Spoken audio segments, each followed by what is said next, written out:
be the moderator of this session today. So you can see in our session, we have four speakers in charge for three topics. First of all, I would like to welcome all of you to this section. Before the presentation begins, allow me to introduce first presenters. In this occasion, we have an opportunity to welcome Ms. Phạm Thị Ngọc Minh. Minh Phạm is currently a PhD candidate at School of Information Science and Learning Technology at the University of Missouri, Columbia. She has a master's degree in globalization and education trained from Lehigh University. Minh program of research investigates practices and international designs that promote meaningful online learning with technologies. Minh also investigates UX and usability as part of mobile phone micro learning and online learning to promote effective learning, especially for older adult learners. Another area of research, Minh is particularly interested in the application of data science in education and library science. Today, Ms. Ngọc Minh is going to share with us about mobile micro-learning for language learning. Ms. Ngọc Minh, the floor is yours. Welcome, Ms. Ngọc Minh. Thank you, Ms. Thảo. Let me share my screen. I cannot share my screen. Okay, let me stop sharing. Okay, thank you. Okay.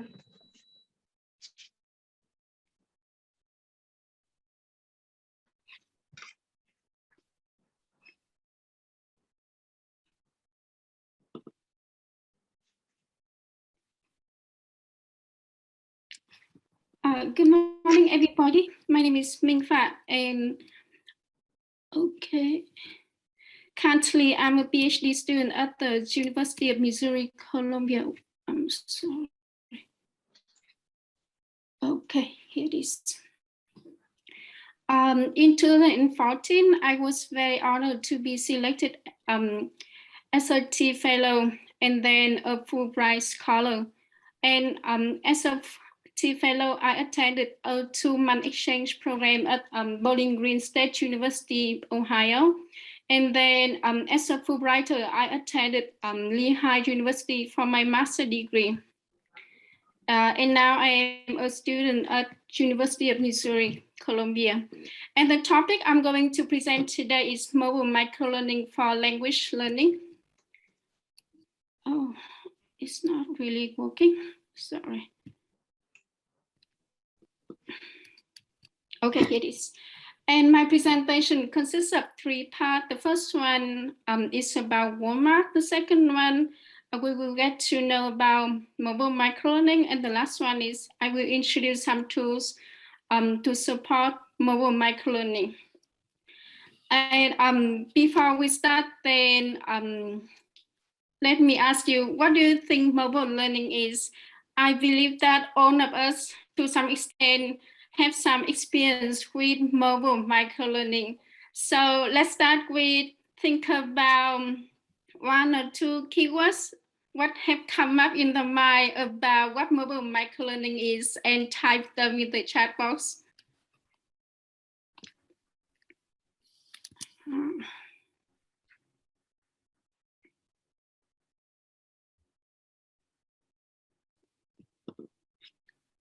I saw by size, excellent.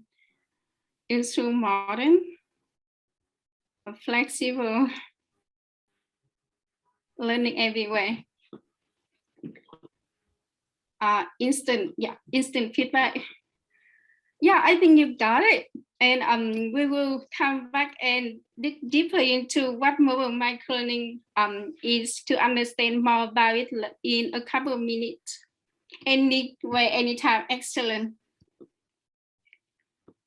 I think you are all expert in mobile microlearning already. So, okay. So before I delve into my topic, let me talk a little bit about what inspired me to talk about this topic.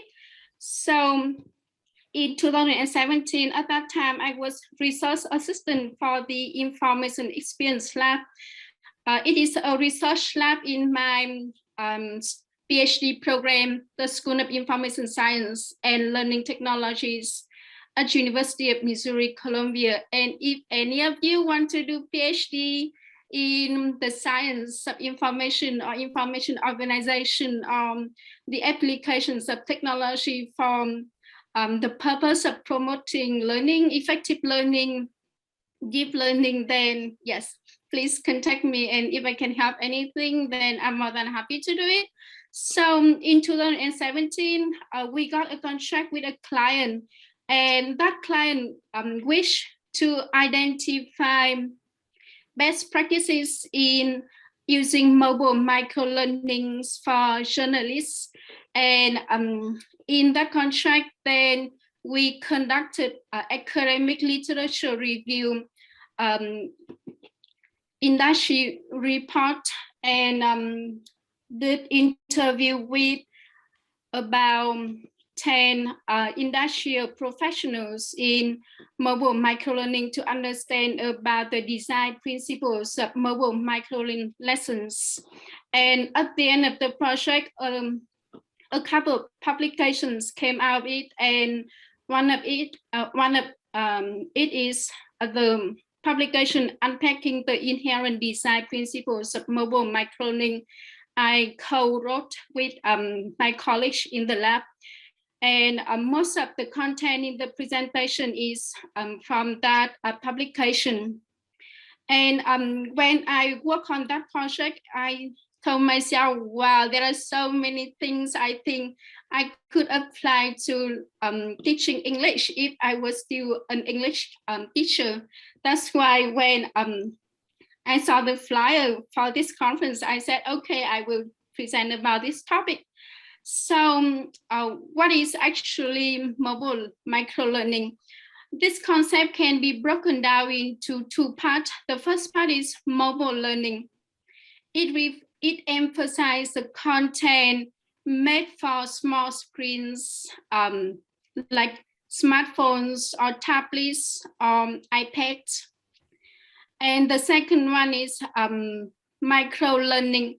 This concept is first used the first time in 2003 to 2005. And it referred to the content being broken down into nuggets of information, bite-sized chunks of knowledge.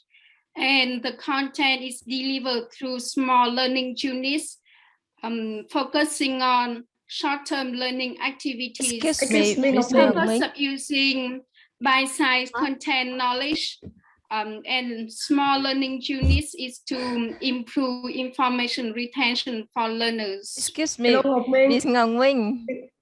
Can you share the screen? Oh, yeah. Sorry. Okay, so thank you. I'm sorry. Okay.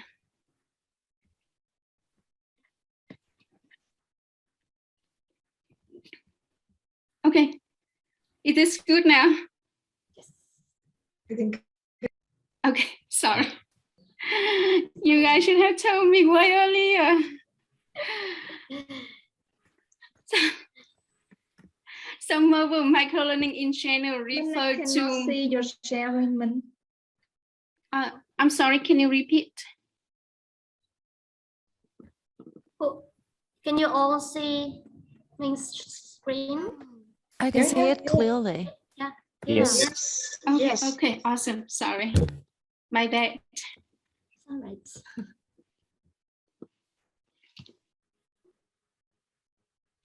Okay, so in general, mobile microlearning refer to micro lessons, the application of micro lessons on mobile devices like tablets, iPad, or smartphones. And mobile learning with micro content, this these concepts were proposed and applied between 2016 to 2011, but the concept mobile microlearning only actually was mentioned in academic journals in 2012 with the explosion of smartphone devices. And three major characteristics of mobile microlearning is learning as you go, learning anytime, anywhere, and the content is broken down into snackable size, nuggets of information or small pieces of knowledge.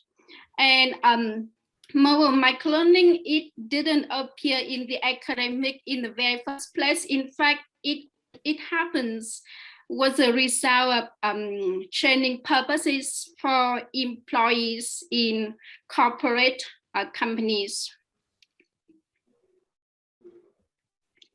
And in our paper, then we identify more than 10 design principles from mobile micro lessons.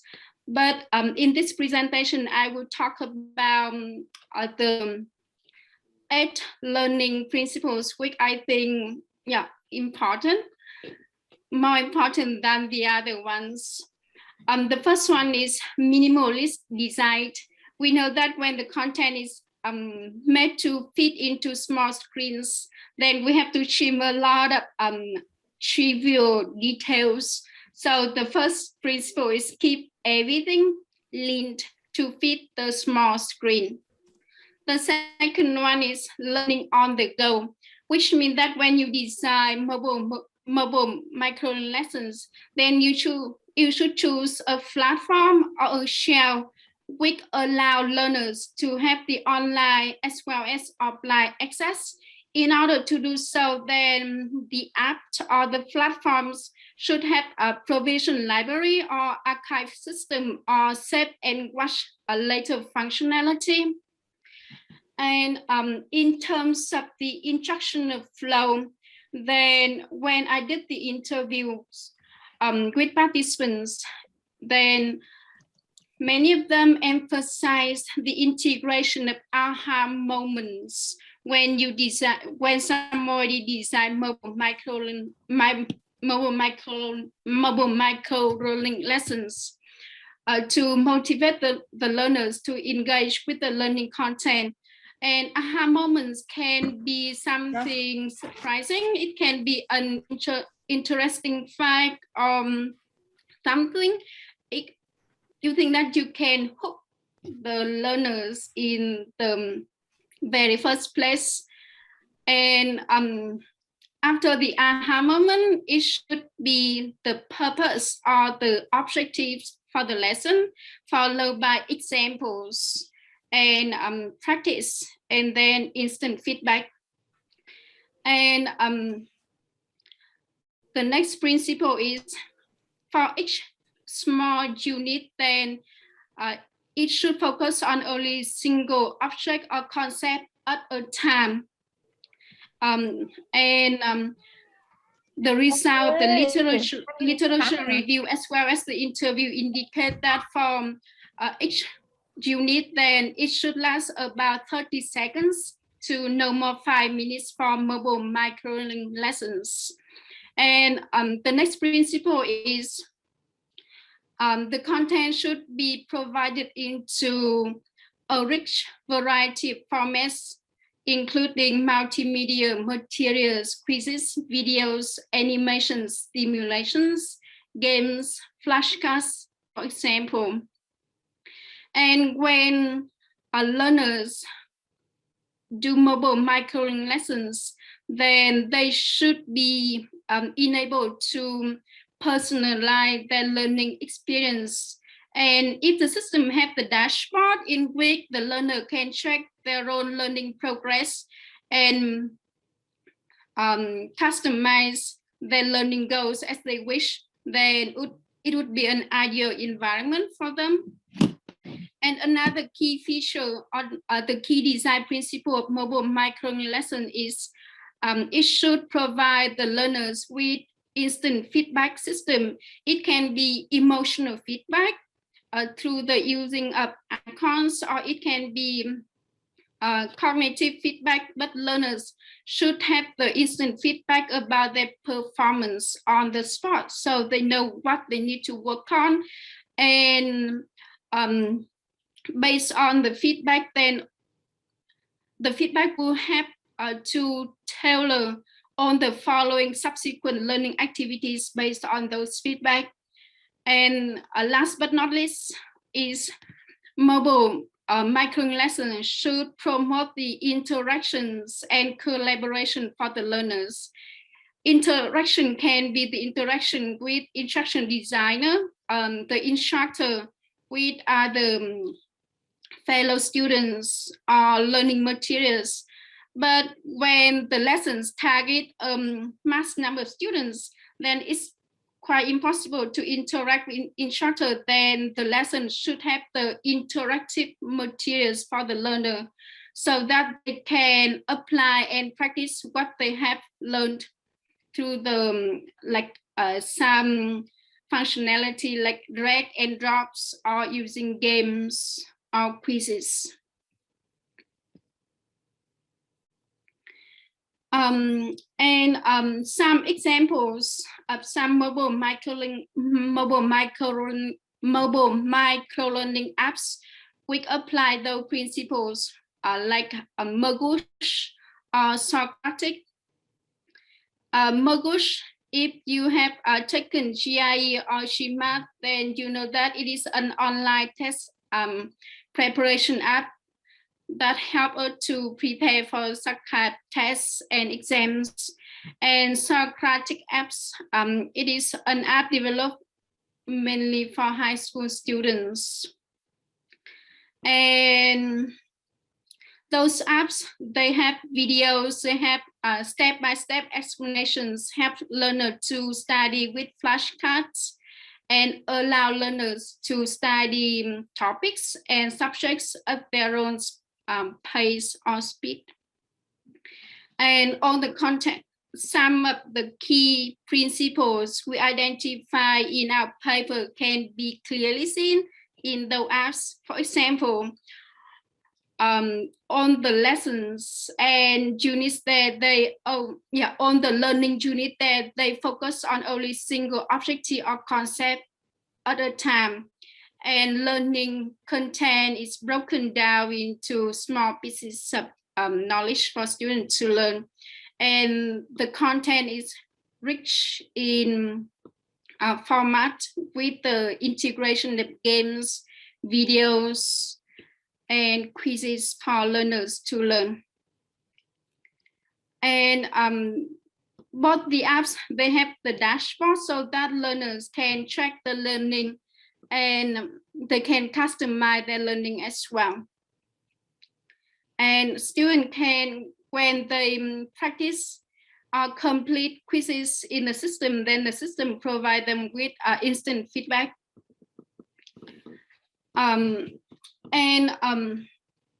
In terms of effects, then there are mixed effects of mobile microlearning on students' learning, but in general, the positive effects seem to outnumber the negative effects. And some of the major effects I can see in the literature is the use of mobile microlearning can improve the language acquisition and the recall of vocabulary. That's why you see that a lot of mobile microlearning apps, they focus on language skills and especially helping students to learn vocabulary. And mobile microlearning help to support student autonomy in learning, because students can learn anytime, anywhere at their own pace. Mobile microlearning lessons are also reported to enhance student competence, because with the instant feedback, students know what is their weakness, where they need to work on. And the breaking down of content knowledge into bite-sized lessons, which help students to focus more on learning content and make it easier for them to remember, and as a result improve their learning competence. And mobile microlearning is also positively associated with a student's sense of social presence. Students feel like they are engaged in a learning community because some platforms, they allow students to contribute to the lessons which are made ready available in the app, or some platforms they allow students to have discussions and students can interact with other students, so students feel a sense of social presence. And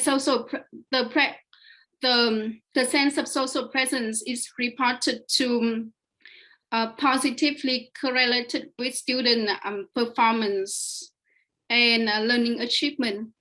And in another study, it reported that mobile micro lessons also enhance student performance in exams, especially the exams which focus on factual knowledge, like the GRE tests, SAT. And last but not least, another effect is mobile micro lessons help students to avoid mental fatigue when students only have to focus on small contents of knowledge, snackable bite of knowledge at one time. And nowadays, there are many tools to support mobile micro lessons, and some are ready to go. Teachers, students don't need to do anything. Like one app is Word of the Day, and another one is Duolingo. Both the apps are for language learning. But other apps, then students and teachers can use to create their own lessons, like Quizlet. Then when I did my GRE, then I use this app a lot. I build my own set of vocabulary on this app to learn vocabulary. And another app, this app is, the name is Ed app. This app is actually used by my client and it is free. Teachers can use this app to build an entire mobile micro lessons here, from design from the purpose of the objective of the lesson to all the lesson activities and designing games in this app as well. So it is free. And if you are interested in helping students to learn beyond the physical classroom setting, then I think this is an app to go. That's all for my presentation. And if you have any question, then I'm more than welcome to answer if I know. Thank you, Smith Ngọc Minh, for the informative and interesting talk about mobile micro-learning language. We have provided us an insight into how to use the mobile micro-learning to improve language learning. Now we come to the question and answer section. Please feel free to raise your voice or post the question or comment into the room chat box. So all of you, please, if you have any questions. We already got some questions from participants. Ngọc Minh, can you see the chat box, or let me read aloud the questions for you? Okay, I can see the chat box. So, but I don't know which. I can see the first one. Are these apps free for teachers and students? Yes, like in fact, there are so many mobile micro-learning apps out there. If you just Google, then you can see a lot. But these are my favorite, like Word of the Day and Quizlet. Then I use them a lot when I took the GRE test to apply for my master degree, and then for my PhD. Then both the programs require the results of the GRE. So I did use those apps. And Duolingo is to learn more than 21, I think 21 languages in those apps. And I think it's really good for beginners. But if you teach high levels of students, like student that give the students, then I think I'm not sure this is a good choice. And when you want to create an entire lesson, then EdApp is my choice. In fact, my client, she's a professor in New York University, and she used this EdApp to create one lesson from her students who are student journalists. I think there's one more questions about students' speaking skills. I think that participant wants to know some suggestions for using mobile micro-learning to help students improve their speaking skills. Do you have any suggestions for us? Yeah, I think like a lot of students, in fact, including me as well, even though I used to be a teacher of English, we have problem with our ending sounds. So like how to pronounce the ending sounds and correctly, then rather than maybe teaching the differentiation or how to help students to pronounce those sounds correctly, then we can design lessons on the apps like EdApp here, and focusing on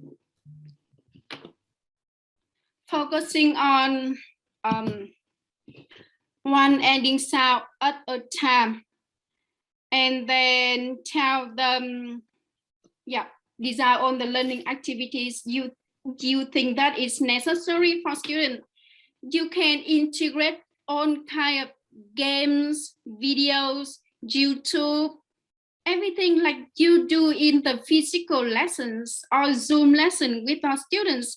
But here you integrate in one very small lesson, which lasts about 30 seconds to 5 minutes. So that student, they need to focus on their memory, their cognition on those lessons only in a very short period of time. So they might be more focused on learning the different differentiation between those sounds. So I think everything we do in physical classroom can be translated into mobile micro-learning lessons, as long as we can decide, okay, what is the key information I want to integrate in those lessons. And yes, and you can use this to help students to prepare the lesson in advance before the class. Then you can flip the lessons, or you can use those mobile micro lessons for students to practice after the lesson. So it is the add-on for the physical classroom. All right. Thank you so much, Ming. There's some more questions in the chat box. So after this, then could you please just scroll down the chat box, and maybe you can send the answers privately to that participant, or share it public in the chat box with for everyone, because we don't due to the time limitation. So maybe we need to move on now. Over to you, Thảo. Margaret is not free. Okay, so Ngọc Minh, can you stop sharing? Thank you.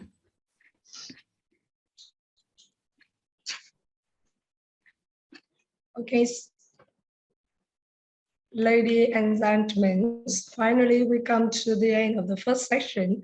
We would like to say thank you, Ms. Ngọc Minh, for informative and interesting talks, and we would like to present you the certificates.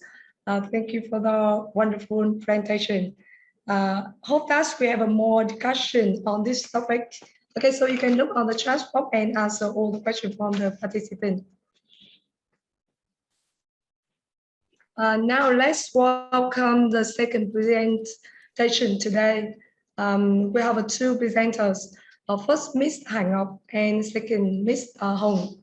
In this section, they share with us about using interactive activities to improve student English speaking skills in mixed ability classes. Ms. Phạm Thị Hải Ngọc, a teacher of English in Tuyên Quang Provincial Ethnic Working High School in Tuyên Quang Province, a teacher in 2016, 2019, and 2020, a winning Fulbright T 2021 member organization What in Professional Development Webinars for Vietnamese K-12 EFL teachers, year number 1340. And Ms. Hà Thị Hồng has been teaching at Thái Nguyên Gifted High School, Thái Nguyên Province, Vietnam. Her interests are bringing positive atmosphere into her classroom and engaging students in active classroom settings. She received bachelor degree at College of Education, Thái Nguyên University in 2001, and MA in Linguistics at VNU's Hanoi University of Language and International Study in 2010. She was an exchange student of Teaching Excellence and Achievement Program funded by the USA Department of State through IREX International Research Exchange Report in 2015. She attended the Fulbright Alumni in Bangkok, Thailand, 2018. Hong also attended the short-term course Cambridge Certificate in English Language Teaching, Secondary Scholarship, Right Singapore in 2019. So now, Ms. Ngọc and Mr. Hong, it's our turn to make presentation now.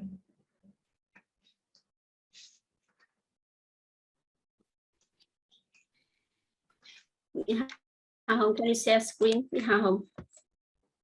Okay, good morning, everyone. My name is Phạm Thị Hải Ngọc. I'm from Tuyên Quang.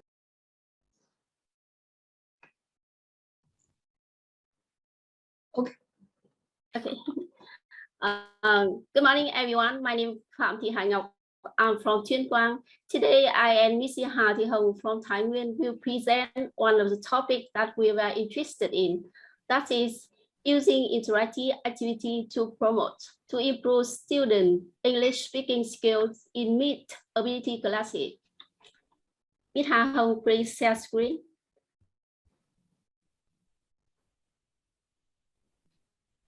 Turn on the microphones.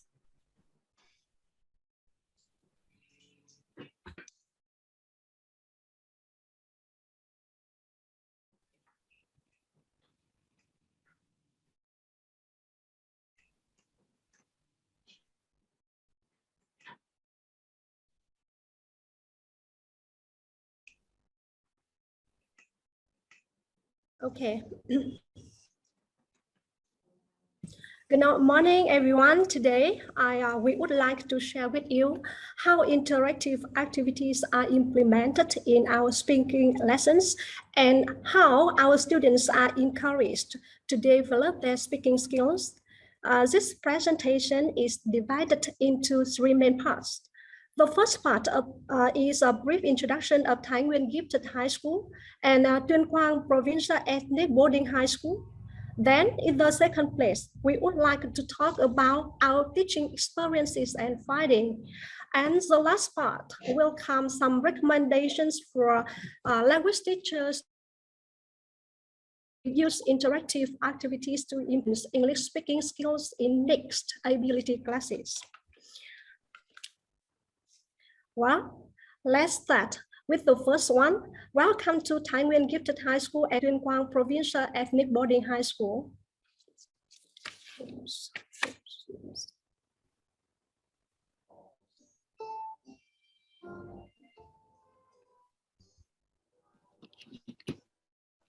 Ms. Hồng, you sharing screen.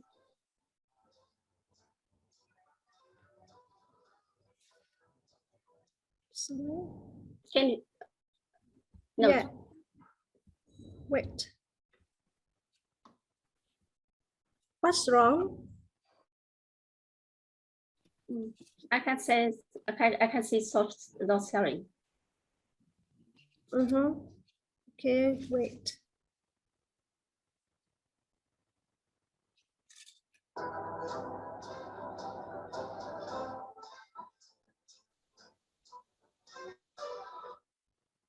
Sorry. Okay, I can share for you. I can say it for you.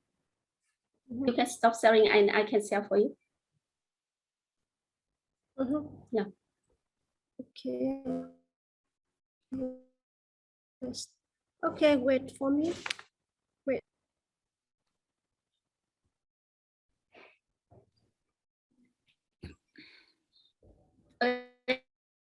Can you see the screen of you? Yes. Yes. Okay. The first, please watch some videos to introduce you about our school. The first is Thái Nguyên Gifted High School.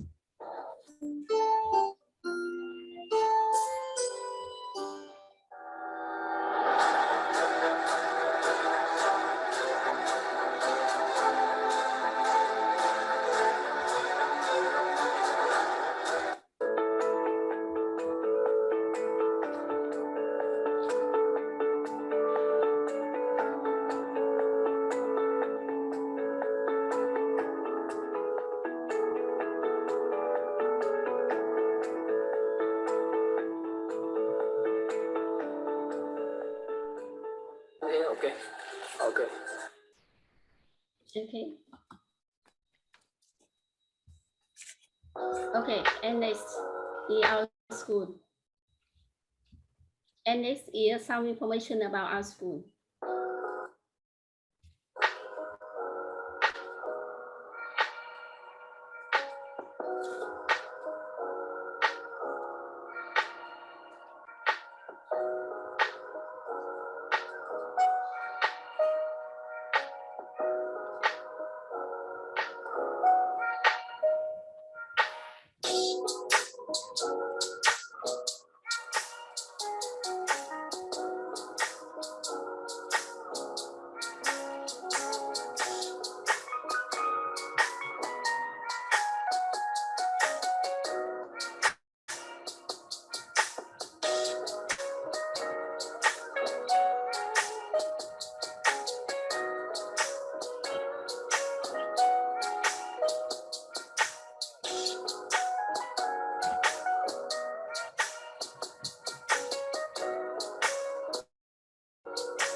And next part, we will share with you some of the teaching experience and finding.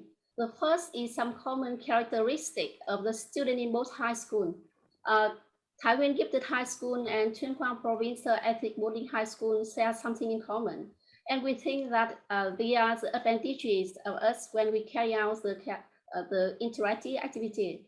The first is our students are willing to learn and share the idea.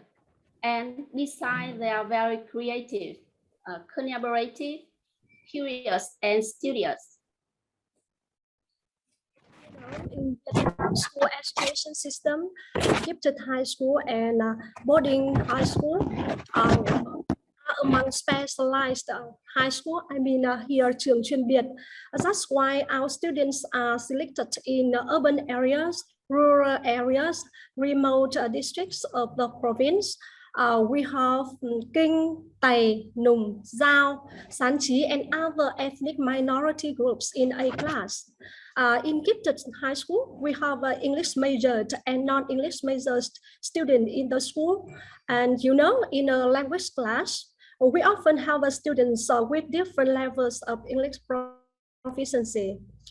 During our teaching process, we realized that many students in the first year, in the first term, or in the first weeks at high school seem to be very shy and unwilling to take part in speaking activities, especially those who come from remote districts.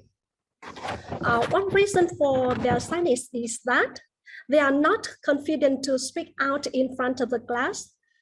They feel embarrassed because of their friends' laughter, or simply they have a different study pace. Some of them have a less knowledge of English than others. Students with different levels of English proficiency leads to some challenges that we must think out and think about and figure out the solutions to encourage, to inspire, and to empower our students to learn English and practice English as well. Okay.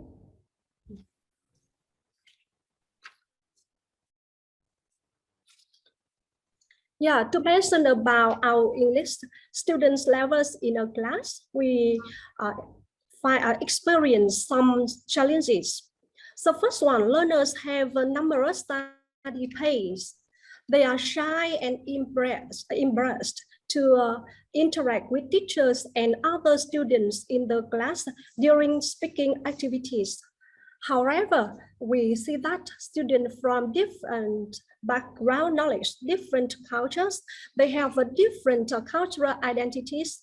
Nowadays, many students are good at applying modern technology or using modern devices to study English, to practice their pronunciation, to practice speaking, listening.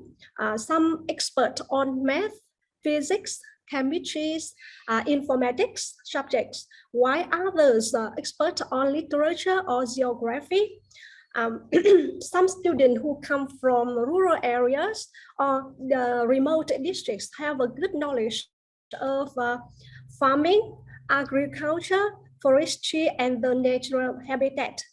I think it's our duty to help them build a sense of community in the classroom where learners and teachers can share the knowledge, ideas, where good and weaker students work in a group, in a team, and therefore they can learn from each other. Okay, so next part we will introduce you some different interactive activity implemented to promote meet ability students in speaking class. And we divide into two kinds of activity. The first is in-class activity and the second is out-of-class activity. For in-class activity, we have games, storytelling through pictures, presentation, video watching and discussion, role-playing, making cards, and presentation. For out-of-class activity, we have a festival celebration, a day at tour guide, projects, and contests. Now we go into detail. The first, we have game, the selling games. For example, our students bring to class all the things they have to make the class like shop, then invite all the other students to go there to place. And they play the roles as the sellers and customer to buy food, to purchase other people to buy their products, and to try to buy all the product with the good price. Please enjoy the atmosphere of the games.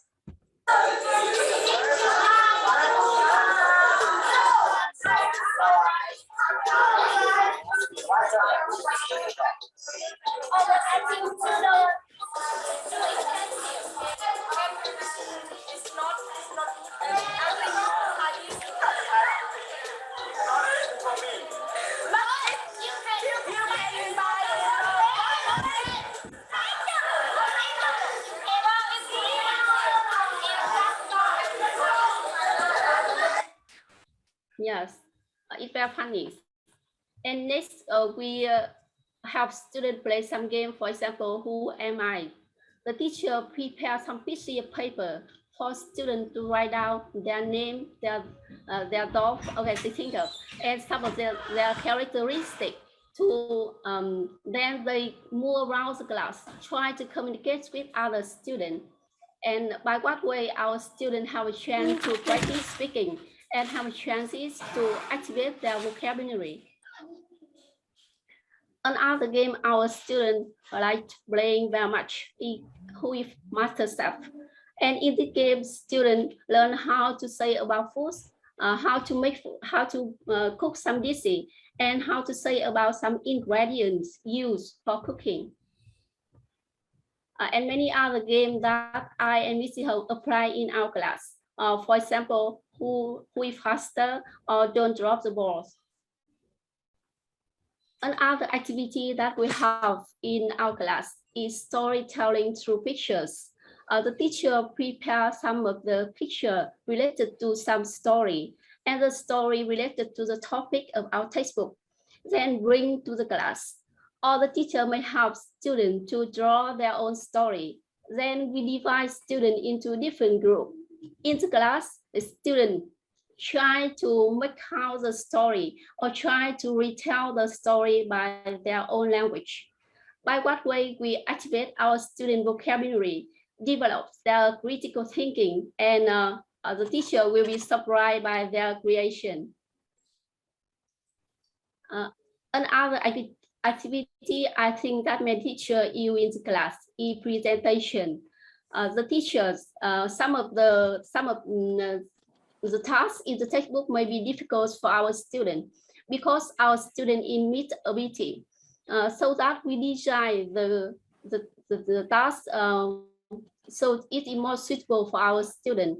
And students may draw their or they prepare their idea in a PowerPoint or video, then they present in front of the class. By what way the students who are good at IT or drawing have a chance to improve themselves, and they can learn how to cooperate with other students. Here's our student. And the atmosphere of the class is very interesting. They are all excited about it.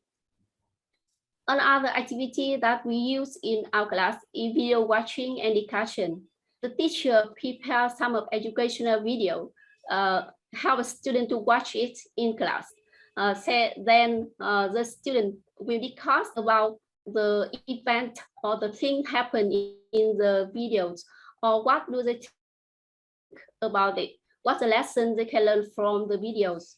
Okay, this activity makes students more active in speaking. Here our student. Other activity that our students love very much is role playing. We have students act out some character of some story. For example, in this picture, our student act out the story, the sick blind man and the elephant, or other story that we prepare. And all of them are very excited because they have a chance to act out or to have the roles character in the story. And the last activity that I want to introduce you in making cards and presentation. On the special days, for example, like the Vietnamese Teacher Day, Christmas, or New Year, we have our students to design cards.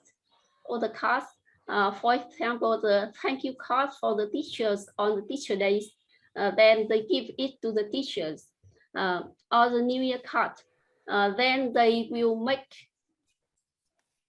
the presentation to present to a teacher and all their classmates how they make the card and how they feel when they're doing the cards and how they feel when they give them to other people. Okay, besides the in-class activities, we often organize some out-of-class activities, including festival celebrations, a day as a tour guide, projects, and speaking contest. Okay, to create chance for our students to practice speaking with native speakers, we sometimes take our students to language centers or invite foreigners or international instructors to have a speech or a chat with our students at our school. Moreover, I think we can exploit a very great resource. Relo, the U.S. Embassy Hanoi offers some projects to English. Teachers and students at our school have a great chance to study with international instructors to enhance language skills. And I have my proposal approved by the U.S. Embassy Hanoi and Relo, and the projects last until December this year. Okay.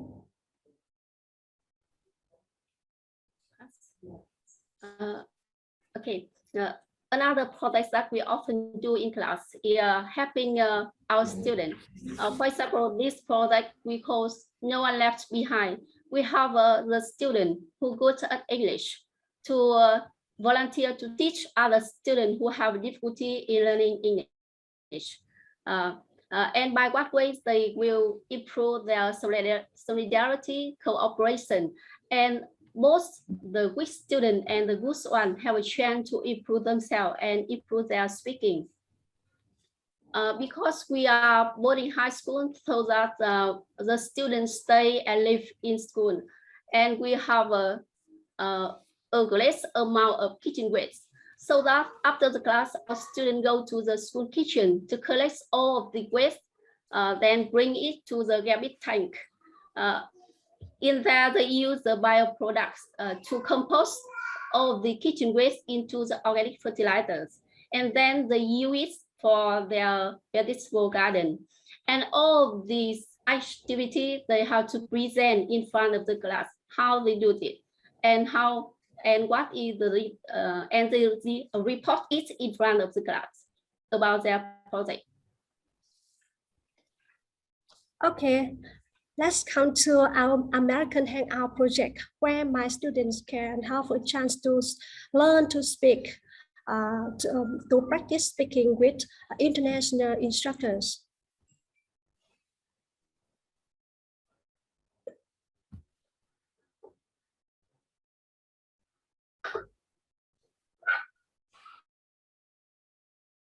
Good afternoon, class. I'm from Newport, and today I will play a shortcut from the blockbuster, The Hunger Games. Maintenance for the uprising. Each district shall offer up a male and a female between the ages of 12 and 18 of the public rating. Each youth shall be delivered to the custody of the candidate. Okay, everyone, this is a project that is approved by the U.S. Embassy Hanoi and Hello, and you see it is a virtual class that my students have experienced these days. However, not wanting train to be in danger, Kenneth became the very first volunteer to become a student, and the chosen boy that year was Peter. This one, Kenneth came in. Okay. We also organize some speaking contests, for example, video making contests, speaking contests to encourage, to inspire or empower our students to practice language skills, especially speaking skills. Okay, yes. Hi guys, my name is Lan.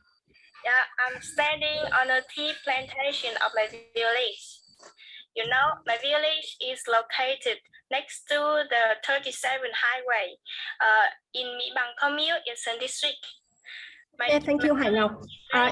In this video, weak students and a good student can help each other. For example, someone who expert on technology can create a video, while other can design materials and the script for the other to perform their speaking. Okay, we have another video contest that forced our students to make a video about their festival in their hometown, for example, this. Hey guys, Happy New Year! My full name is Nguyễn Thị Kim Dung, and I am studying in class 12A in Tuyên Quang Ethnic Boarding High School, and I am Thai ethnic group. I have just had a wonderful holiday with my family. And today I am really excited to introduce to you about that holiday of bi-ethnic group. Okay, let's go. As an ethnicity, we consider it as one of the most important days of the year. We often hold celebrations from the 28th day of the Lunar New Year final month and begin working in our party fields on the 7th day of the new year. Yes, we organize some English speaking contests in our school, and then we select good students to join English talent contest of the province.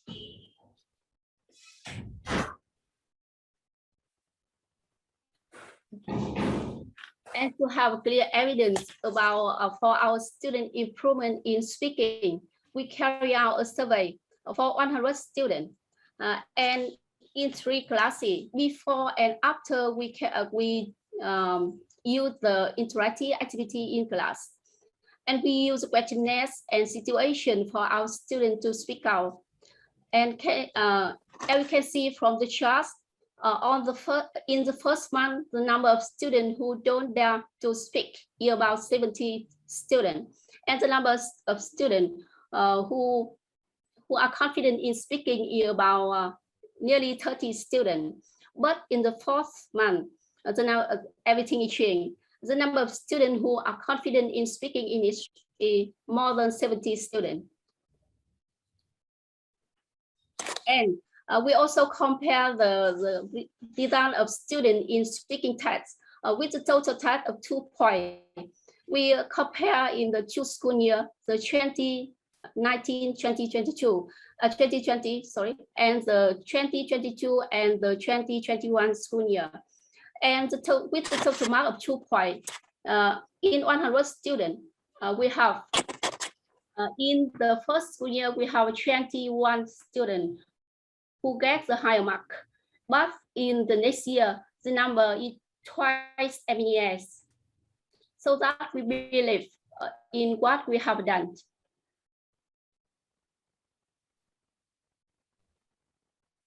And here another feedback from our students after the hangout, the American Hangout project and speaking performance. So what do you think about the class activities we have? So I feel so happy and eager, so excited to have a chance to participate in this activity because I can develop my acting skills which are unexplored yet. I feel really motivated about this kind of activity since it is a new way of learning English and it helps us to apply English into our daily lives. I find this is a fantastic activity because we have a chance to develop our interpersonal skill during the COVID-19 pandemic because we can't meet each other in person. Well, is the last part of the presentation. From our teaching experiences, I would like to give some suggestions for language teachers who want to use interactive activities in a mixed ability class to boost learners' speaking skills. For me, pedagogy is the best policy for language teachers to be successful in a language class, in a language class in general, and particularly in speaking lessons with students of different levels of English proficiency. For me, instructors should pay attention to some point. The first one is to adapt the materials. For example, we can use a simpler language where necessary, and we design appropriate teaching materials and resources. The second one, we should give a clear step-by-step instructions, and we should use the time flexibly. We can use the assessment to motivate students. I mean, we give comments, feedbacks, and also score learners' performances and their products by using portfolios and rubrics as well. Teachers should build a sense of community in the classroom. I mean here, teachers should create a positive classroom atmosphere. Let learners have a voice through their self-assessment. Besides, we can get good and weaker students involved in interactive activities in group work, in pair work, in teamwork. Students have a chance to express their own ideas in front of the class, in front of the group or team. Teachers and other learners can have a chance to learn from other students, and therefore we can build a mutual trust and understanding between teachers and learners. Before ending the presentation, I would like to mention one more point. Here, instructors should cater for our students' different strengths, different backgrounds, and different characteristics to inspire, to motivate, and to empower them to develop their speaking skill in and outside class. This is the end of our presentation. Thank you very much for the attention. Okay, thank you very much for all of you. All right, thank you so much for your interesting sharing, Ms. Ngọc and Ms. Hồng. There's some also very interesting questions for you in the chat box, and I'm going to. First question: how can you guarantee students equal participation in these activities? I think this is the big concern for most of the teachers here, right? Okay. So who will answer this question, please? Okay, thank you for your question. Interesting questions. As I mentioned earlier, we usually use portfolios and rubrics before their presentation classroom or during their teamwork or group work. That's why we sometimes we usually we put a weaker and strong student, good students in one group. That's why they can learn from each other, and then we can assess them more easily. Yeah, and I ask more. At each group, we have group leaders and the secretary, and all of them are work very equally. And they will have a portfolio so that they can tick about what their friend contribute to the project or contribute to the activity. Right? I have a question. How can you improve? How have weak student in the activity in class? Because I think that in speaking periods, most good students, they participate very well in that, but for weak student and shy student, maybe they always you stay high. So how can you help them? Okay, as I said, I divide still weaker student and good student in one group. Sometimes I create all these adapt or adapt or design some more resources and teaching materials and make simpler language use for weaker students or easier task for weaker students to join group. Okay, another way I use to encourage my student is giving them marks. For example, for better student, if they say a long speech, they can get mark 10. But for the weaker one, they only say some of the simple sentences that I can give them the mark 10. It's the way I used to use or sometimes I prepare a small gift for our student at the end of the month or at the end of the year. I often give them, and of course, when all the students they try their best, other students can see that, and I can see that, because we have a portfolio so that we can observe our students easily. Okay, other presenters answering your questions. Can we move on to the next question? How can we allocate time frame effectively when applying in class activities? Okay, can you repeat the question? Yeah, because of the time limitation in class, so how can you allocate time effectively, when applying such in-class activities? You mentioned quite many in-class activities, right? So how can you do it, and you can still ensure that you can still stick to the curriculum and syllabus? Okay, very interesting question. Beside the morning class, for the morning classes, we have an afternoon classes. In this, we have 3 lessons in the class, and we have a right to design the syllabus, so that we have designed some of the activity and put it in speaking lesson, so that we have a 3 lesson from 2 p.m. to the 4 p.m. in the afternoon, so that I can use it for teaching the language knowledge or teaching skill like speaking or listening. That is for your case, right? But for some other schools or classes, they just have like fixed timetable, and they don't have like extra classes, or they might want to focus on test preparation or like test oriented classes. So how can they deal with that? I think that now the teacher they have the right to design the textbook or redesign something that more suitable for student level. So that in my school and also in Mr. Ha school, we also do lots of designs, new designs for suitable for our students, and we use it maybe in the morning class or in the afternoon classes. Okay, I think it depends on the teachers. We have a right to do that. Okay. One more question here. I think this question is for Ms. Hong. Could you share with us how to do the American Hangout project?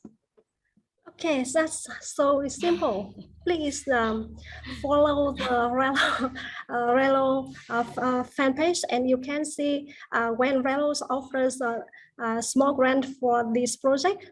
Please write and send to Relo, and then if you are approved, that's it. I think it's still opening.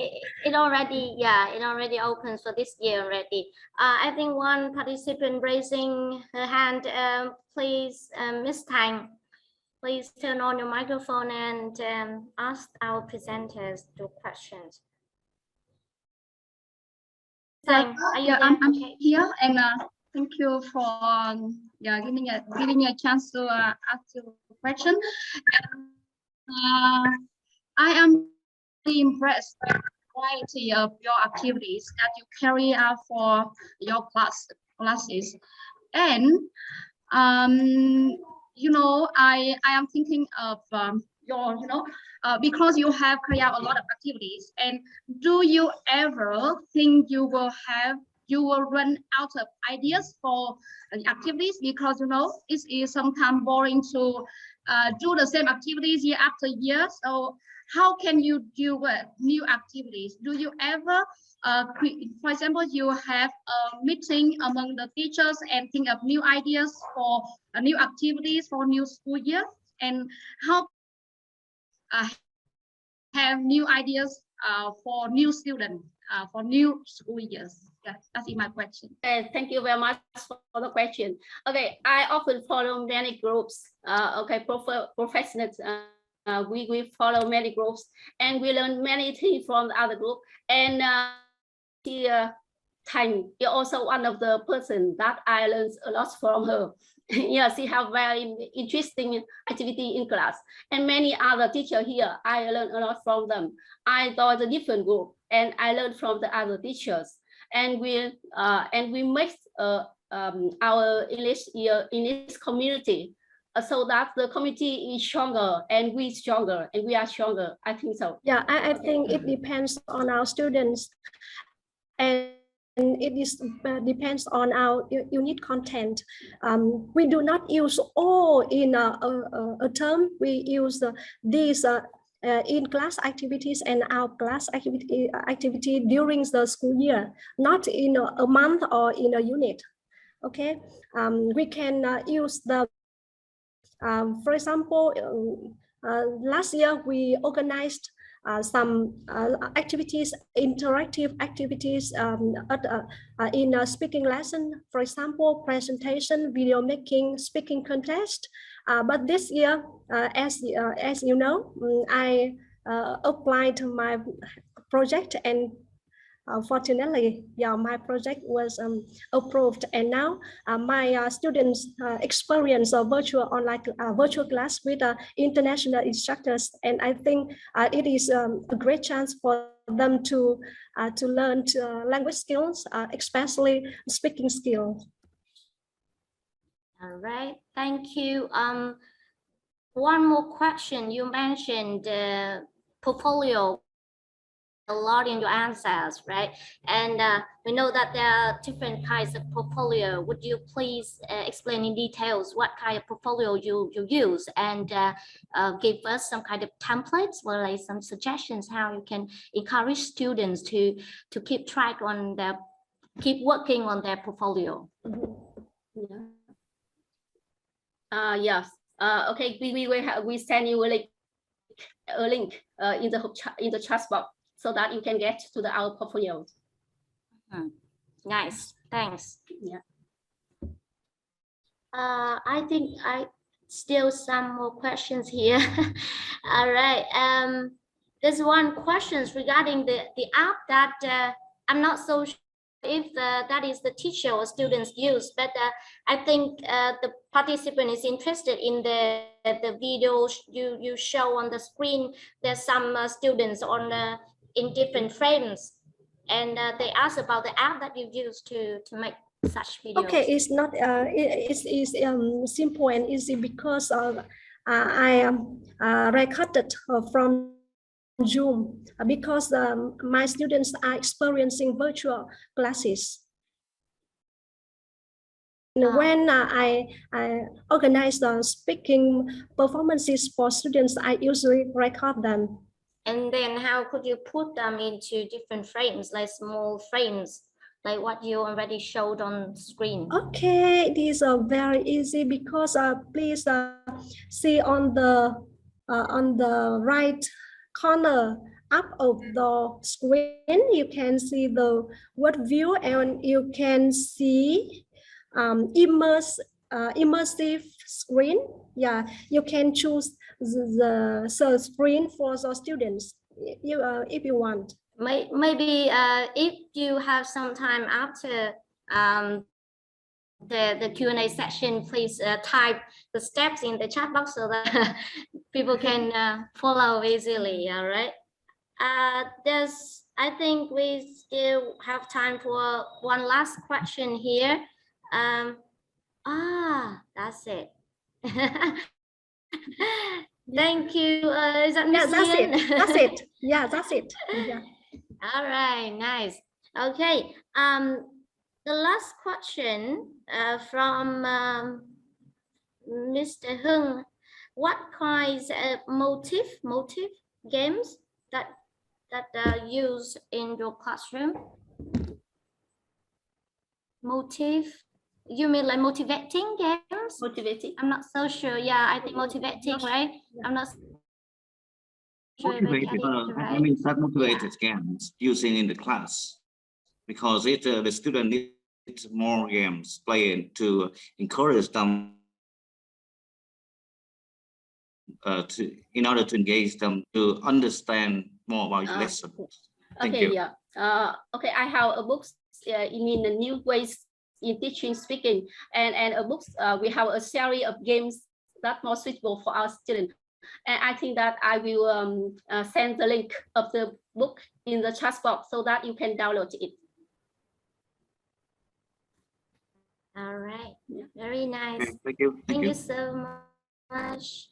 If you have any questions, feel free to send it to our presenters today. I already copied the emails in the chat box, so please feel free to contact them.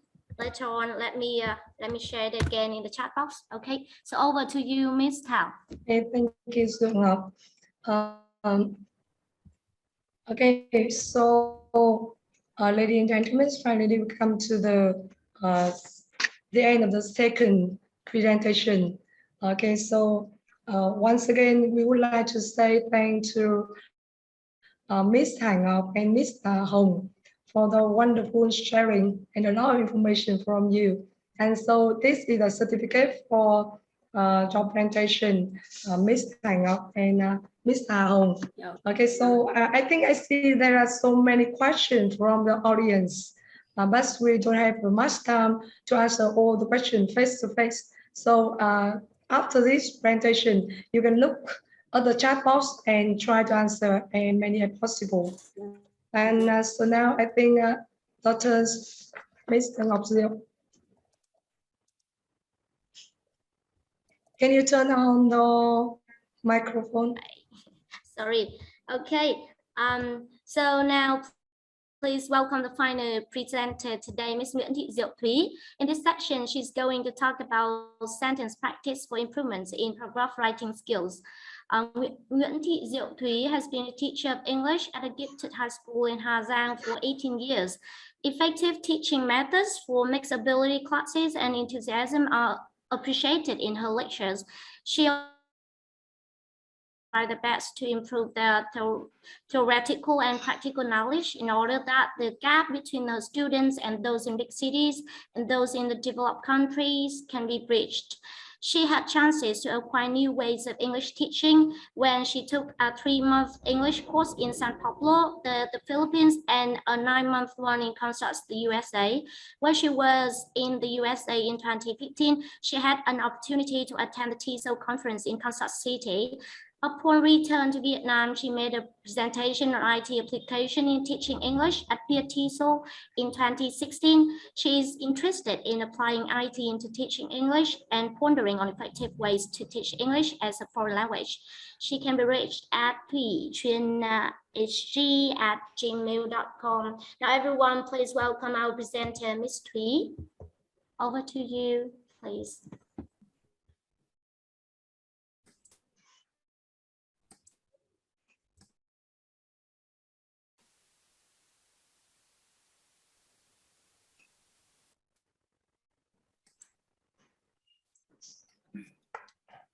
Hello, everyone. Let me introduce myself and a brief introduction on my school.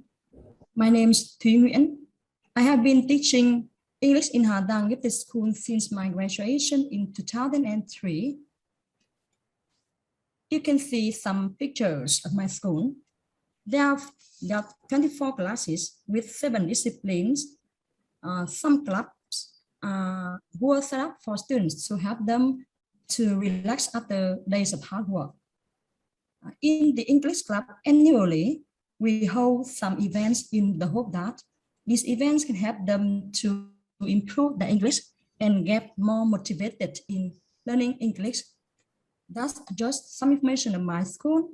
Now I would like to move on to my presentation on sentence practice for improvements in paragraph writing skills. Why do I want to focus on it? It's because in order to help my students in English class to write a complete description or essay in the near future, writing a paragraph is a basic thing to get success in essay writing skill later. So our presentation today will be divided into 3 main parts. The first part is about facts, advantages, disadvantages, and importance. In the second part, 5 steps for students' improvements in paragraph writing skills is mentioned. The last part is about results, students' writing samples, and discussion. Now let's begin the first part here. Facts, advantages, disadvantages, and importance here. Last year, I taught the 10th graders who major in English after observing and checking their writing in the first lesson. And I also did survey about their paragraph writing the number of students who were surveyed, I can say that the number of students surveyed were 34 students. Here's the answer about the importance of paragraph writing skills in learning English.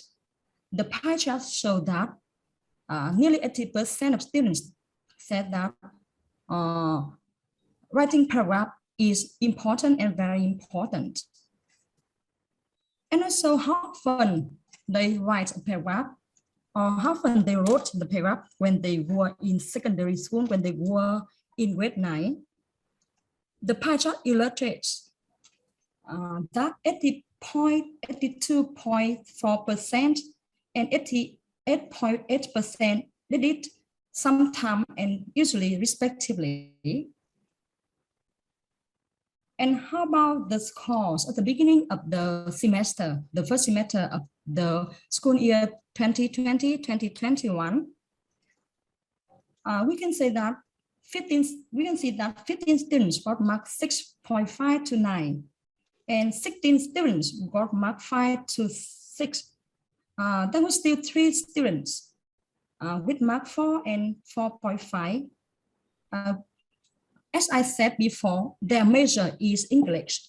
However, this mark range needs changing. Therefore, I decided to do a project in improving my students' paragraph writing skill in the afternoon classes and the class for elective subjects.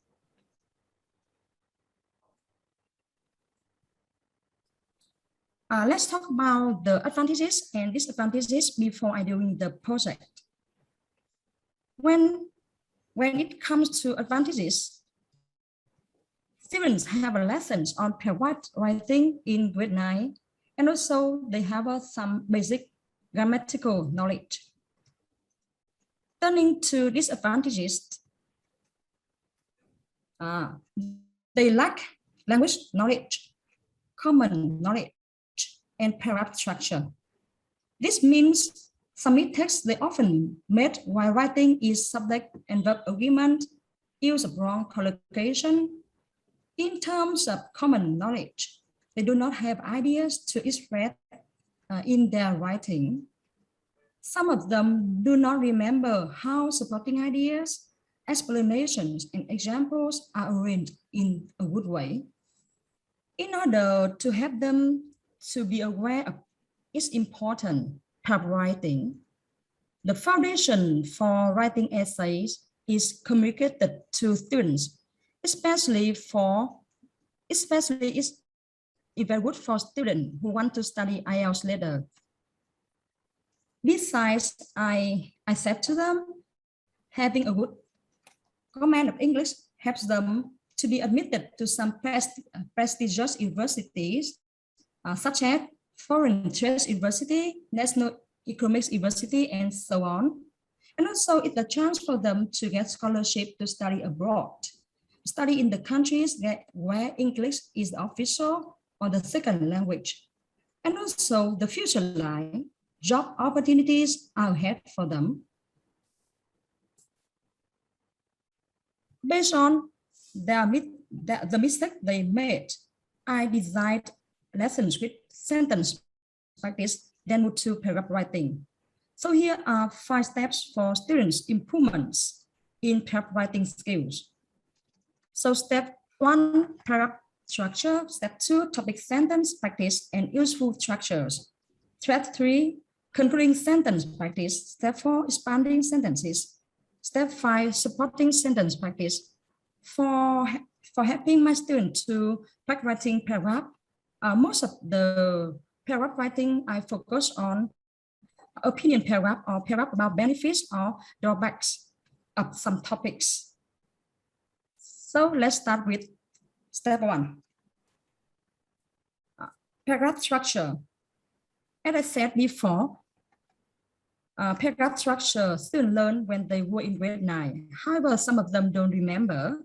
So they have to bear in their mind the structure of the paragraph structure here, topic sentence, supporting sentence 1, 2, 3, and so on.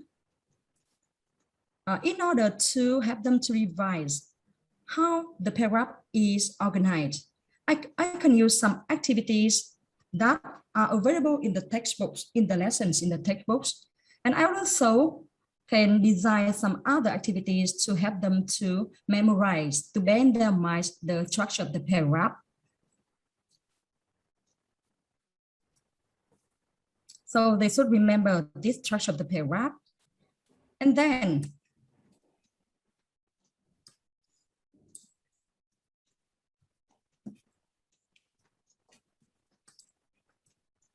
the second step, topic sentence practice. Some of my students sometimes make mistake with subject and verbs agreement, and also they give the tense is not in the wrong way. So I design the exercise like sentence completion. Ask them to use the words or phrases given to make the complete sentences. For example, here like example 1, play sports. For this question, students after doing this question, students will understand that when they put the verb at the beginning of the sentence, when they use the verb as a subject, they should give them in the form of gerund, playing. And also playing sports, they will recognize that gerund, when it's used as a subject, to be verb to be in the singular form, so they will understand, and later in the future they won't make mistake with the subject and verb agreements. And also through the exercise, students can learn some structures that help them to write the topic sentences or the concluding sentences, and even they can use it for the supporting ideas or supporting sentences. So they will note down some structures through the exercises, and also I can give them more. So after give them some useful structures, I give them one topic, reading books, and the coaching idea benefits. I will force some of my best students in the class will read aloud their topic sentences. So based on the sample by some best of students in my class, I continue ask students in my class to write the topic sentence with the following topics, and the controlling ideas are benefits and or drawbacks of these topics. At class, I can ask 10 or 15 students to go to the board and write down their topic sentences. And outside class, I can use the Google Form sheet and ask them to type their topic sentences into the Google Form sheet. And I can observe them and correct and check their mistake for them. Here's some topic sentences they retype in the Google Form sheets that I created.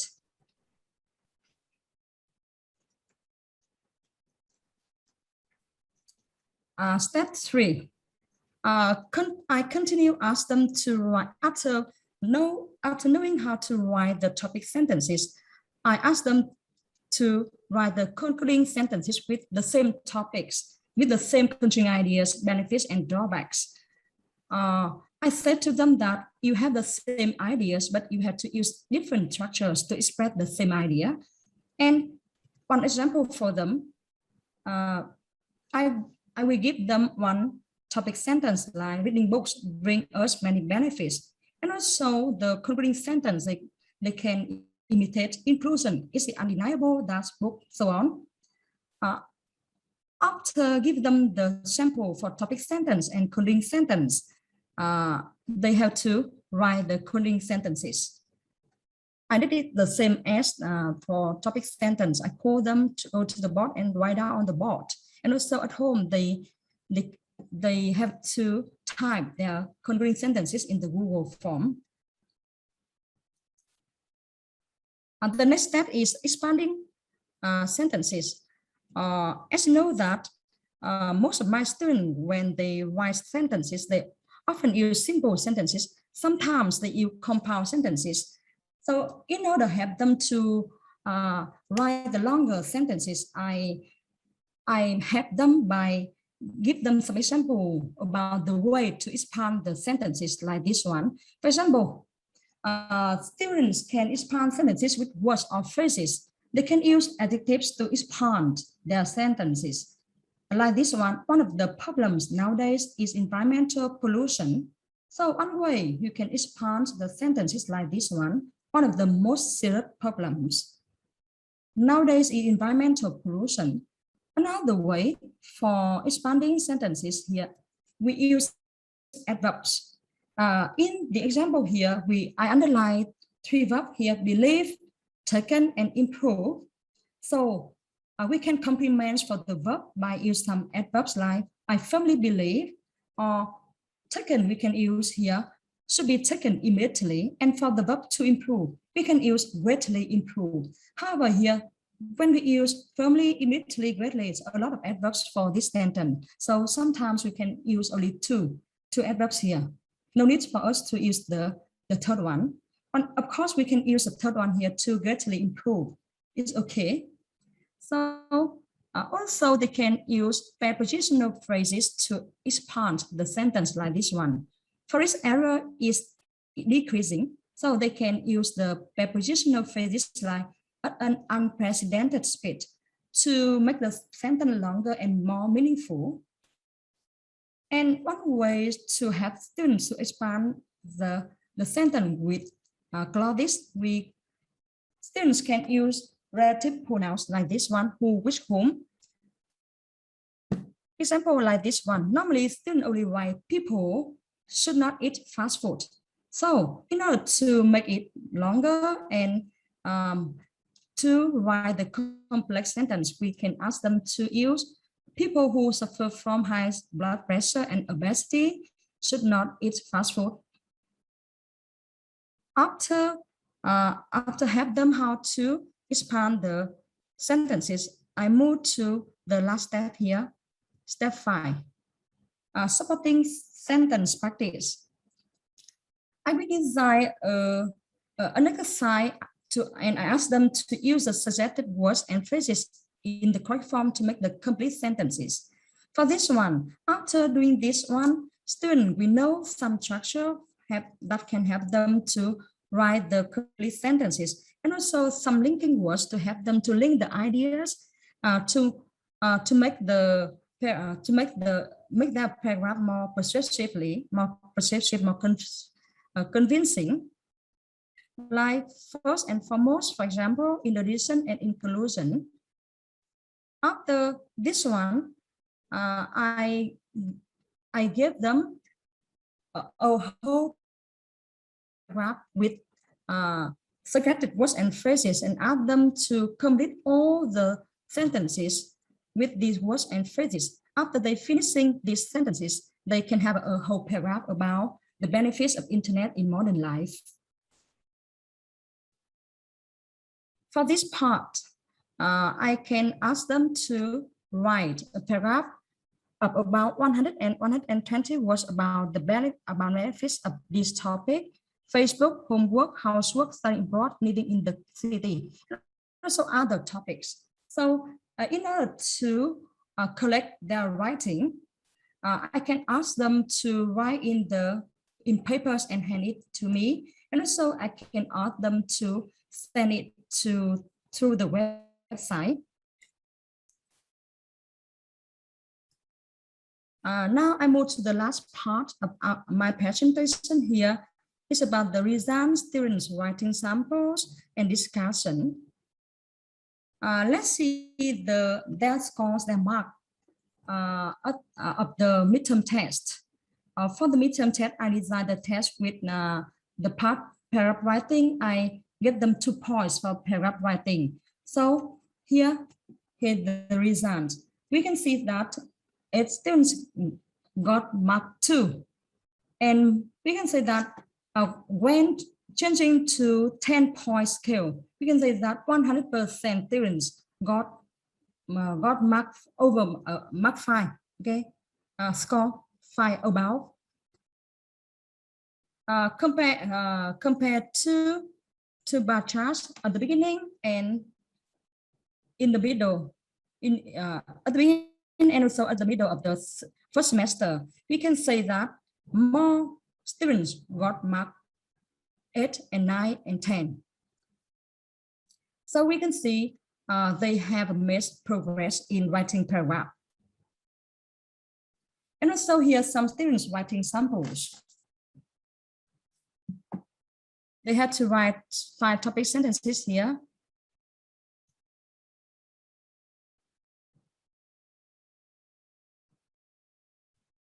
And also here, they type their topic sentences and concluding sentences in the Google Sheet, Google Form sheet. I copy it here and paste it here.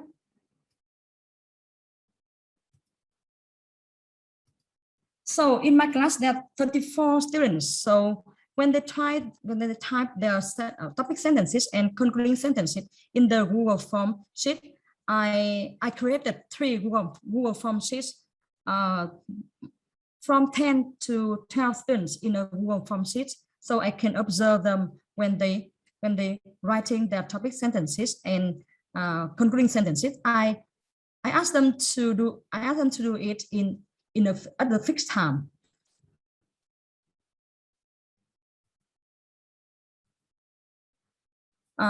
In order to help them to improve their paragraph writing, I use some IT here, so the Google Form and website.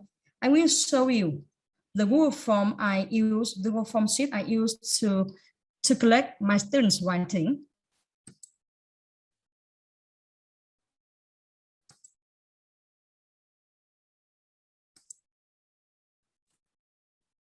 Here's the Google Form sheet. I asked my student to type their topic sentences and the concluding sentences here.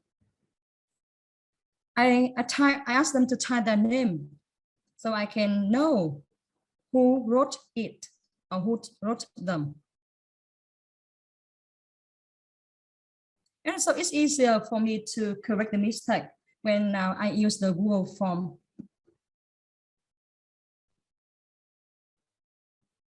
Okay. And also, in order to collect the paragraph writing, I use course site.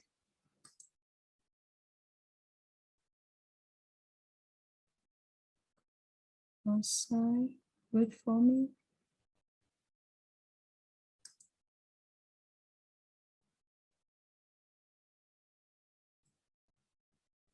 Course site. How can I use the course site here?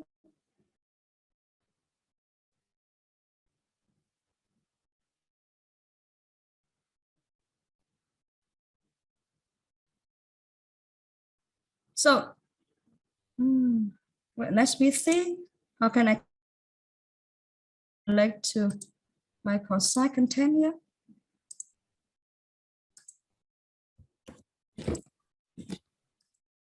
Course site. Okay, here we go. So, I designed a course site for my student English class 10 school year 2020-2021. For each week, I post a requirement for them to write a paragraph. Like week 1 here, paragraph 1, I ask them to write about advantages of studying in the gifted school. It's their first writing, and also based on their first writing, I carry out my project. And week 2, here week 2, paragraph writing, benefits of online courses, and week 3, week 4, and week 9 here, write about benefits of music.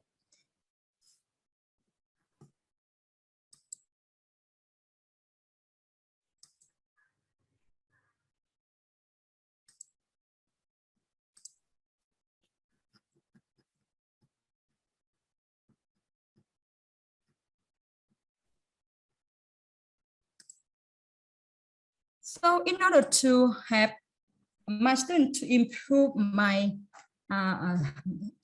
their paragraph writing, so I use 5 steps to help them, and also I use some websites and also some kinds of technology to help them to improve their writing paragraph. And also easier for my students English level, so I use this these steps, these techniques to improve. And also, I would like you to share some information how to improve the students' paragraph writing. And also, you have any question, please send to me. I thank you very much for the attention today for my presentation. Thank you. All right, thank you, Ms. Thủy. We already got some questions here. The first one is, could you please share the rubric for marking students' paragraph writing? You have any rubric? Oh. Share here. Yes, we have a rubric for, of course, I have a rubric for paragraph writing. Here, I can tell you for paragraph writing, at the beginning of the semester, I will tell them, for example, for if the mark 10, we have to give them the, now I didn't remember where I put the rubric. It takes time for me to find out the rubric, but the paragraph, so we have to, we divide to 3 or 4 parts about the organization, and also about the vocabulary use and about ideas, and also the use of the linking words, and about the use of the language, the vocabulary, the language, the grammatical point. So I divide into several parts for the rubric. Okay. Okay. Any other questions about rubric? All right. So let's move on to another questions here. Do you ask students to write the topic or concluding sentences in Google Forms or Google Docs? I wonder if Google Docs, sorry, Google Docs. that is Google Docs, okay. right? Google Okay. Docs, okay. All right, Google Docs. I wonder if the students cheat, like they can see their friends' answers and then they will copy it. Yes. That's the problems. How can you deal with that? Yeah. Yeah. Why? I give them the fixed time and ask them to write the the topic sentences and the concluding sentences. Why they type, and also I observe if they copy and paste. I can see in the screen, on the screen, and also for my students, they measure in English, so normally they themselves did it because they try to improve their writing. But for other students in other class, probably they can cheat in their writing. They can copy and paste. Okay, but for my students, so I can say that they did it by themselves. All right. Could you please recommend some materials or textbooks which are suitable for students to enhance writing skills? For improve the students' writing skills, we can use great writing. I don't remember the author of great writing. We have from 1 to 4 great writing. I didn't remember. 1 to 5. 1 to 5 great writing. The text, the reference books, great writing, and also we have some paragraph writing by English. I didn't remember when I was a student in English. I remember we have a textbook about paragraph writing. We have it. All right. I think there's another questions here. How to record student progress in writing with a large class over 30 students? Is there any other ways besides manual grading? We are so concerned about the workload, right? Yeah. Especially when it comes to writing, grading. Yeah. Yeah. To check how progress they made, because it step by step. Here they had to write topic sentences and concluding sentences and support sentences, and at last they had to write the complete paragraph. So for checking the progress, so I observe when they write the separate sentences. If they write the separate sentences, wow, so it's okay. They make progress.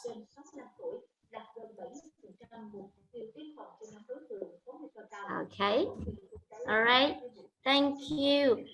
Regarding the rubrics, I think like for the participants of this room, I think like you also have some very interesting ideas, so please feel free to share in the chat box so that other teachers, we all can learn from each other, right? For example, I see Miss Chang Ding also mentioned like for any speaking or writing rubrics, we can search or compare online versions of other universities. Or I know that also there are some kind of online resources, some websites that can help you like design rubrics, right? Kind of that. Or for the questions regarding like you are concerned if the students they might cheat if they can see others writing, then you might give like Padlet a try, or some other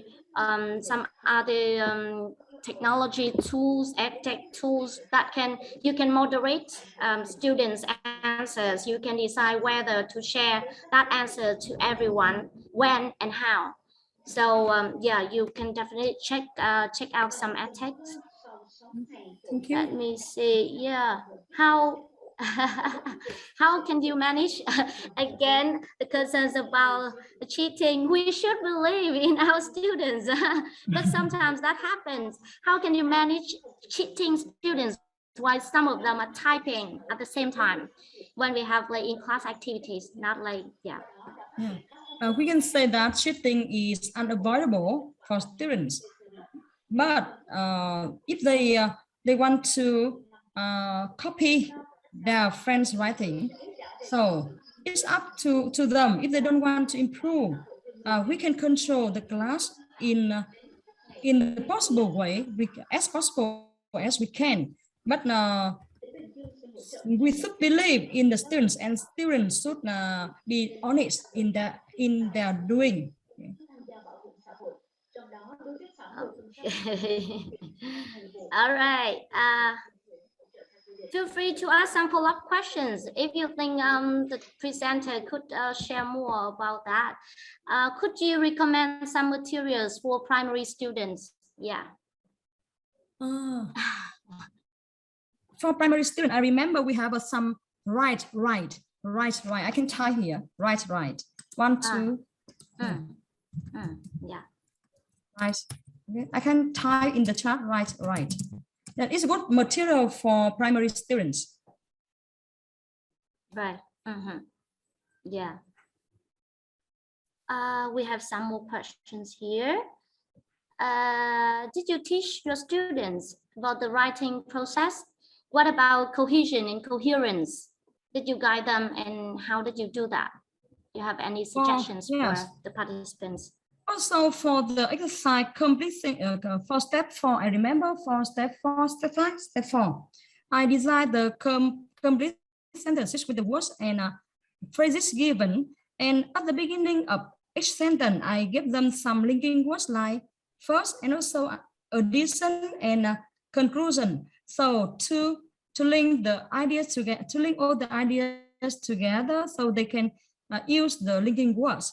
And so the ideas, to help them to link the ideas, so we can at the class we can ask students to brainstorm ideas and guide them how to choose the supporting ideas for the topic.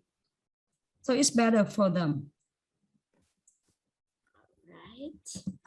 Oh, there's so many questions. Let me pick up some more here. For a large size class, how can you give your feedback to all the work individually? Yes, it takes time for me to give feedback to my students individually. So I use class size for when they send to me, when they put their writing on the website, when I have a free time, so I can check for them for the whole paragraph. But for step 1 to step 4 and also step 5, only complete the sentences or rewrite the sentences. So I can check it at the class and also in the Google Doc, okay, for them. Only for course time. So it takes time for me to check it. And also at class, when they write their topic sentences and concluding sentences on the board, I ask other students to give comment. And also I am the last person to give the comment. Okay.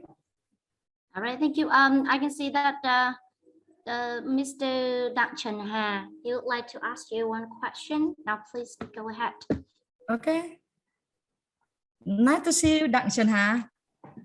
Hello, I'm Rob. You know Hello, each other. Đặng Trần Hà. Okay. We know. Okay, the first thing I want to say is that I was very impressed by the way you teach your student how to develop a paragraph in such details. And it will be a good way to develop skills to write something bigger like an essay in the IELTS exam. Yeah. And I also have the same students just like yours. My students are majored in English. Last year, they are in grade 10 and this year they are in 11th grade. And I have two questions for you because I have same interests.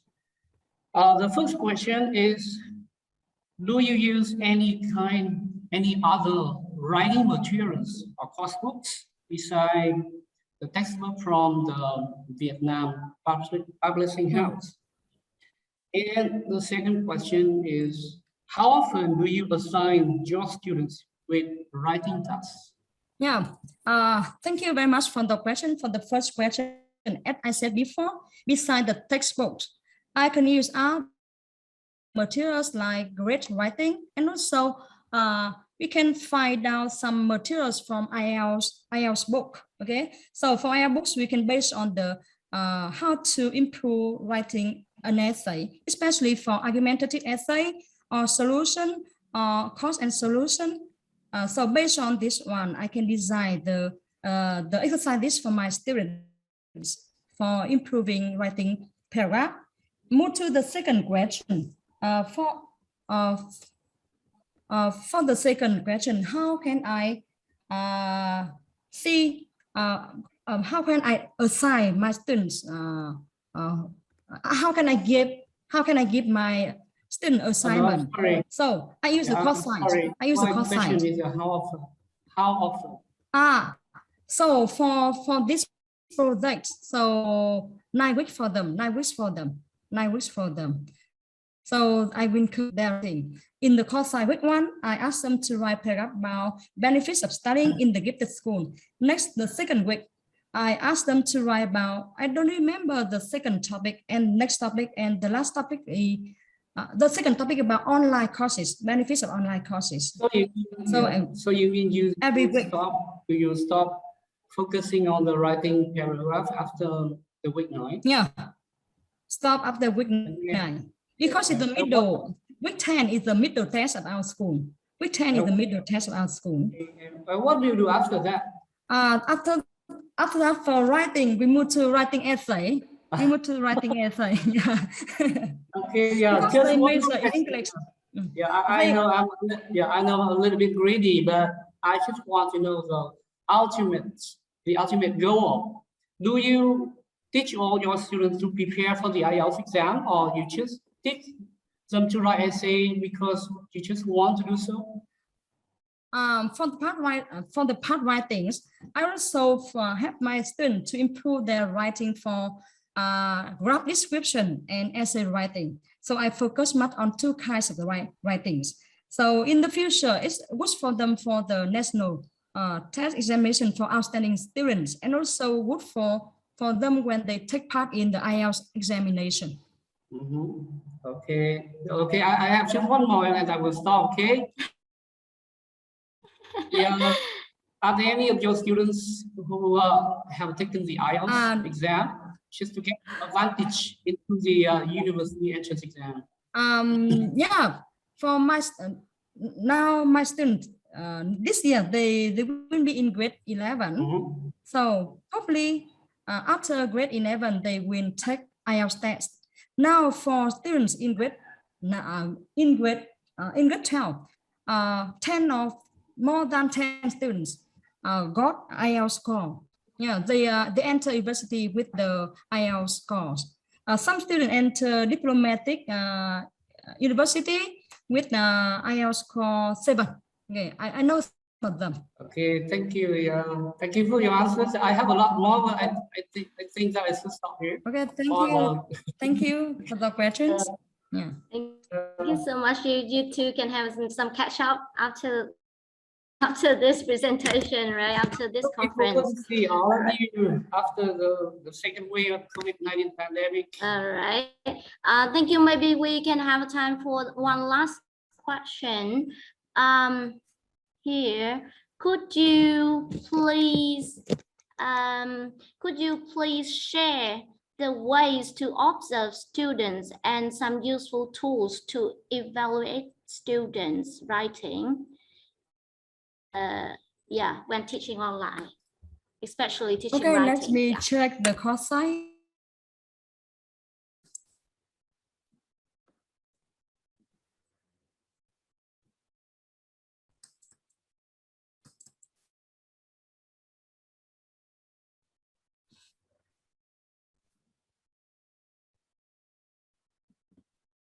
Let me open Web Center. Okay. And now, while waiting for the presenter to share the screen, you all can take time, can spend some time, scroll down and scroll up the chat box. I do believe that you can learn a lot from other sharings from our participants. There's some very nice sharing there, so do check them out.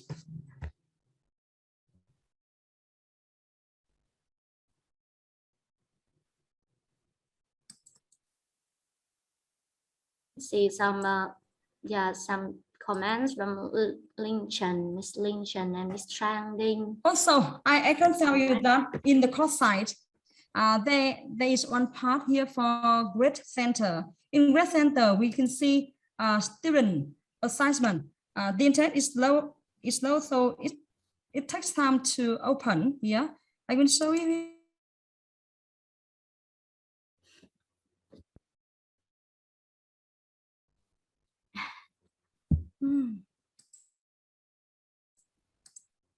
So it takes time to see here. Here for course management, we have a grade center and we have evaluation and needs grading. So for this needs grading, a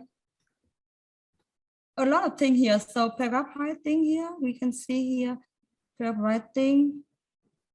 Yeah. Okay, like this one. Yeah.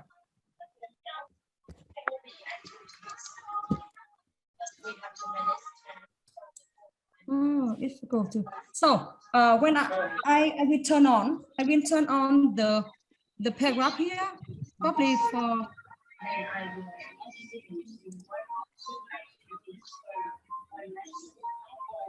So I will open the writing here and also we comment on the writing on the website. Okay, to help them to correct the mistake in the website. Okay? That's the way. That's it. That's the way.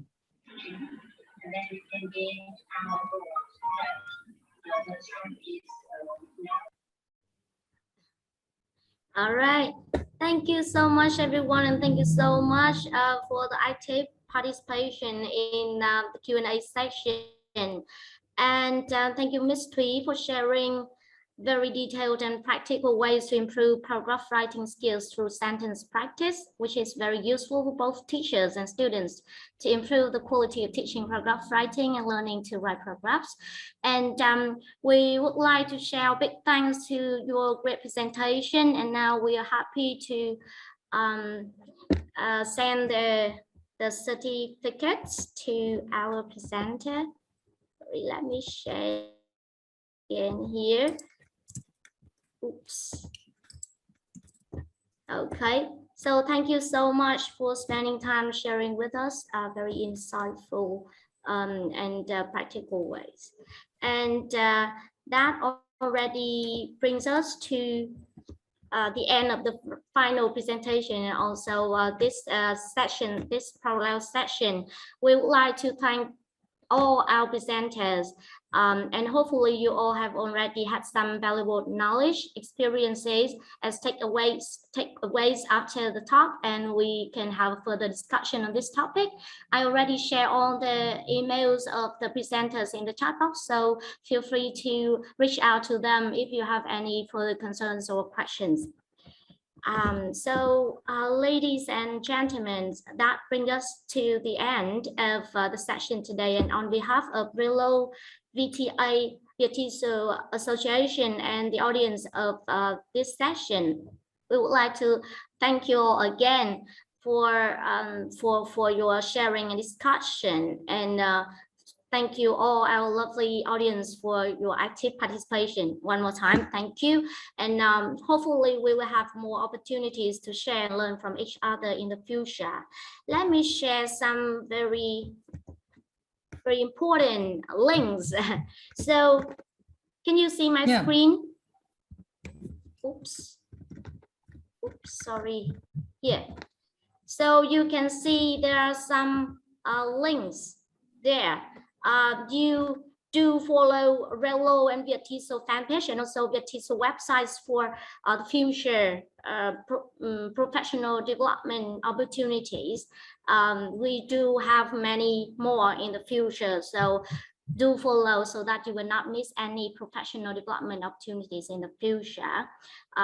Due to the limited time, we cannot address all the questions in the Q&A section, so please do keep in touch with presenters. On behalf of the Relo Vietnam Fulbright team, wish you all the best, and yeah, thank you again, and wish and goodbye. Thank you, everyone. Thank you. All right, thank you, everyone. Thank you so much. Thank you. Thank you. Okay, thank you very you. much. Bye. Oh, oops, sorry. One last word. There will be a feedback form. Please do check out in the chat box. Please share the feedback form. Yeah. So that all the participants, please complete the form, and then you can get the certificate of participation, and also like a way to say thanks to all the organizers, and also let us know if there's anything that we could do so that we can make it better next time. All right, the link already in the chat box. Thank you. Okay, thank you, everyone. Do spend some time completing the form for us. We do appreciate that. Thank you so much, everyone.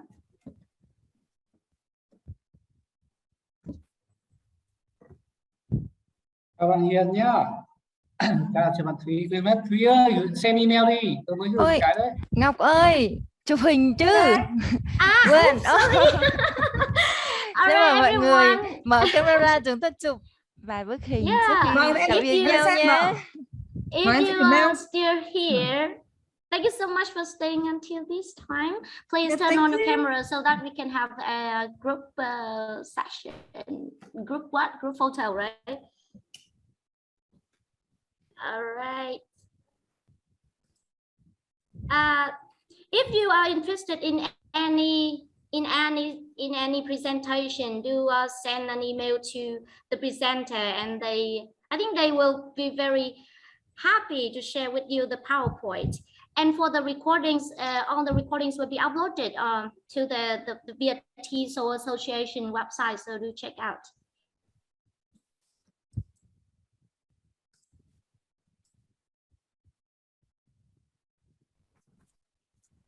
All right, thank you, everyone. Let us know when you're done, please, Miss Lian. Okay. Yeah, thank you, everyone. Let's say goodbye for now. Thank you so much for your participation today. Have a nice lunch, everyone. Thank you so much.